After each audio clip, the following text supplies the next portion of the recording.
Welcome back to you guys, and now it's time to implement some PCA.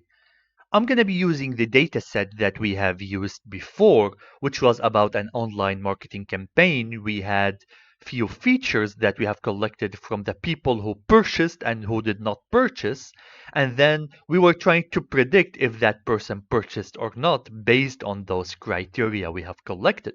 Okay, now we have used the Gaussian naive Bayes on this dataset before, but now I'm going to be using PCA. So here we are loading the data. I'm not going to rewrite this. And as you can see, we have sex, age, salary, and purchased, and the ID. Now the first thing I'm going to do is drop the ID and then create my features. Now, remember that PCA is an supervised learning algorithm. It means that we don't need to split the data and tell it that these are my features and this is my label. I can just combine everything together, pass it to the algorithm, and just let it decide these values, okay? So first, I'm gonna be passing the purchased along with it, all right?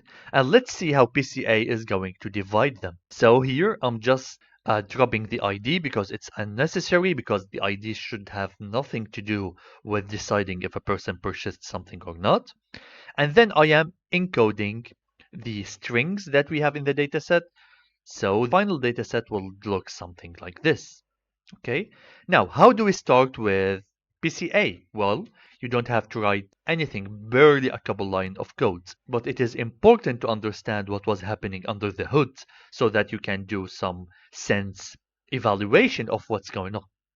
So we're going to say from sklearn.decomposition import PCA. First thing we want to do is create a variable called model and then called PCA, and we need to specify how many PCAs do we want. Do you remember when we talked about PCA, how we ended up with multiple PCAs? And then we chose the first two because they contain the most features, and since this is what happens most of the time, we are going to be choosing two PCAs. So I'm going to say here n components equals 2. Okay, we need only two PCAs. Now we need to fit the model. What do I mean by fit? Well, do you remember when we were projecting the data into the axis of the features? This is what fit will do. It will perform mathematical operations to just do those projections. What data do I want to fit? Of course, it is the X data. Now we need to do some transformation. I'm going to create a variable called transform, and then I'm going to say model.transform X. Now, what is transformation?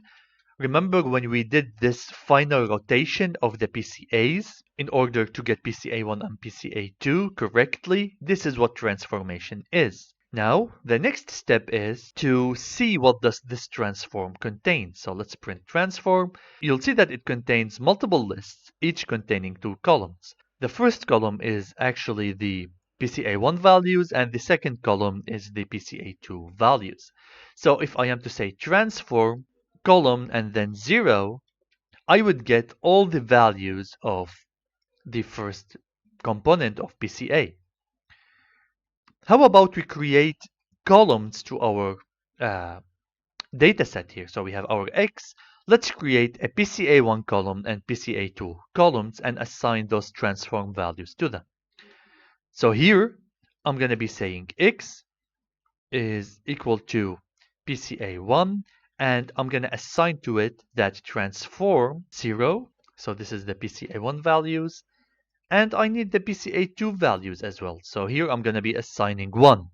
Now, if I am to print my X just to see what's going on, you'll see that all the values of PCA1 and all the values of PCA2 were added to that dataset. Now let's do some plotting. I'm going to say sns.lm plot, and then we are going to call the column PCA1, and then we have the label PCA2.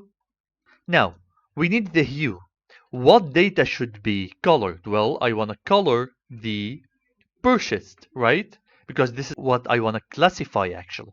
We have the purchased. Then we are going to pass the data. So the data is my X here, asphalt. Let's see. Here we go. As you can see, the data were splitted actually. And PCA could create two regions here. One of them is for 0, meaning he did not purchase, which are the blue dots, and we have the orange dots. We will see that there is some overlapping, and that's totally fine because some of the samples we have might not make sense, and they are outliers, as we have defined outliers being data that just does not fit to our model very perfectly, and that is totally fine. This is also the reason why we got an accuracy of 88% in the first place, because it's not a perfect model. It tries to generalize the problem as much as possible. And by that, we have done some clustering using PCA.